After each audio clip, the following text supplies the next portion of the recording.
warahmatullahi wabarakatuh. Kami dari kelompok 9 ingin mempresentasikan hasil makalah kami yang berjudul Blended Learning. Di sini saya akan menjelaskan mengenai pengertian blended learning dan model-model blended learning. Langsung saja, pengertian blended learning secara etimologi atau bahasa, blended learning terdiri dari dua kata, yaitu blended dan learning.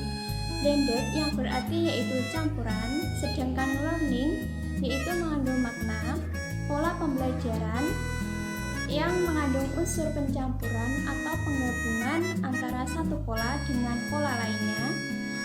Lalu, apa yang dicampurkan? Menurut Elena Mossa, bahwa yang dicampurkan adalah dua unsur utama, yakni pembelajaran di kelas atau pembelajaran secara langsung dengan pembelajaran secara online. Jadi, pengertian blended learning adalah pencampuran atau penggabungan pembelajaran secara langsung dengan pembelajaran secara online.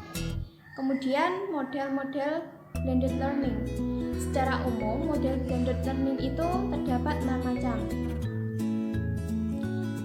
Sebenarnya ada model lain, tetapi saya akan menjelaskan secara umumnya saja.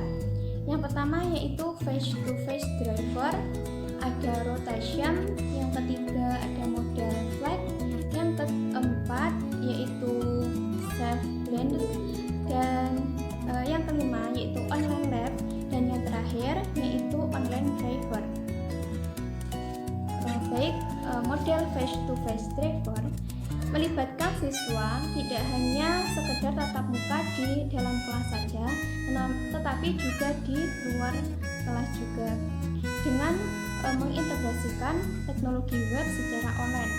Nah, kemudian model yang kedua, rotation, yaitu mengintegrasikan pembelajaran online sambil tatap muka di ruang kelas dengan pengawasan seorang guru. Kemudian model yang ketiga yaitu flex, memanfaatkan media internet dalam menyampaikan sebuah pembelajaran. Nah, dalam hal ini siswa dapat membentuk kelompok diskusi. Model yang keempat yaitu self-blend. Dalam hal ini, siswa mengikuti kursus online.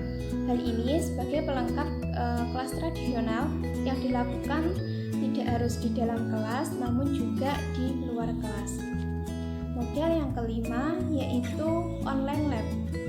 Pembelajarannya berlangsung di dalam ruang laboratorium komputer dengan semua materi pembelajaran disediakan secara soft copy. Dan model yang keenam yaitu online driver, yaitu pembelajaran secara online di mana dalam ini seorang guru bisa mengupload materi pembelajaran di internet sehingga dapat mendownload atau mengunduh dari jarak jauh agar siswa bisa belajar mandiri di luar kelas dan dilanjutkan dengan pembelajaran secara tatap muka berdasarkan waktu yang telah disepakati oleh si siswa tersebut dan gurunya. Selanjutnya, mengenai karakteristik, kelebihan dan kekurangan blended learning akan dijelaskan oleh Mbak Imtihana dan Mas Gofur.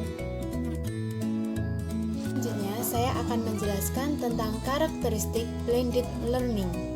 Di sini ada 4 karakteristik.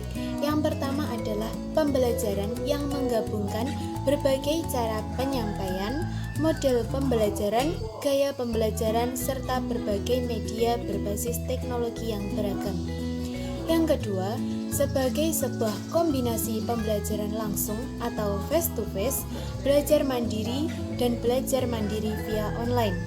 Yang ketiga adalah pembelajaran yang didukung oleh kombinasi efektif dari cara penyampaian, cara mengajar, dan gaya pembelajaran. Dan karakteristik yang keempat adalah guru dan orang tua peserta belajar memiliki peran yang sama penting, guru sebagai fasilitator dan orang tua sebagai pendukung. Nah, selain itu, dalam blended learning terdapat 6 unsur yang harus ada.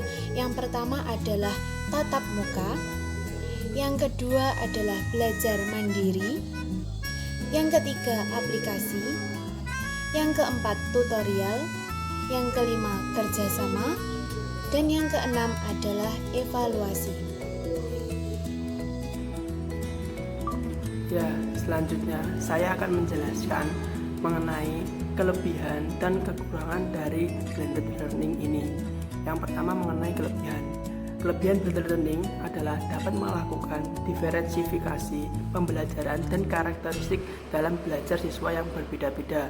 Yang kedua adalah pembelajaran terjadi secara mandiri dan konvensional. Yang keduanya memiliki kelebihan masing-masing dan dapat dijadikan menjadi satu.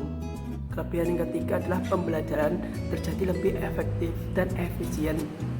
Yang selanjutnya meningkatkan aksesibilitas. Dalam hal ini, peserta didik dimudahkan untuk mencari beberapa materi pembelajaran yang dibutuhkannya. Yang selanjutnya adalah proses belajar mengajar tidak hanya secara tatap muka, namun bisa digunakan menggunakan media teknologi, yaitu seperti Zoom atau Meet. Yang selanjutnya adalah mempermudah dan mempercepat proses komunikasi antara peserta didik dan pengajar. Yang selanjutnya, kegiatan diskusi berlangsung secara offline maupun online dan dapat dilakukan di luar jam pembelajaran. Kelebihan yang selanjutnya adalah pengajar dapat mengelola dan mengontrol pembelajaran yang dilakukan siswa di luar jam pembelajaran. Yang terakhir adalah pengajar dapat meminta kepada peserta didik untuk mengkaji materi-materi yang sudah diajarkannya kembali. Yang selanjutnya mengenai kekurangan blended learning. Ada beberapa kekurangan, yaitu yang pertama, media yang dibutuhkan sangatlah beragam sehingga sulit jika tidak dipenuhi dengan sarana prasarana yang memadai.